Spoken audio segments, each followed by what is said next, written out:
Either yung laman nito is pwedeng iPhone, iPad, camera, AirPods, or kung ano pa man. Or maybe, yung laman nito is sabon, toothpaste.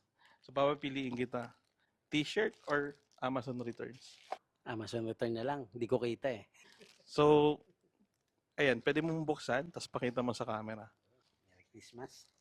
Oh, pang ano, pang Christmas gift. Uy, iPhone ah. Oh, Mo yun, pakita mo yung laman. iPhone. Super clean. Super clean. Ay, yung ano, yung... Yung ano to, parang gel or parang ano siya gel na sticky gel na pwede mong idikit sa likabok, sa sasakyan, sa keyboard, ayan. Ano masasabi mo, boss? Thank you, bossing. Ngayon lang ako naka, ano ng gantong product. Thank you. Ayan. Thank you, thank you.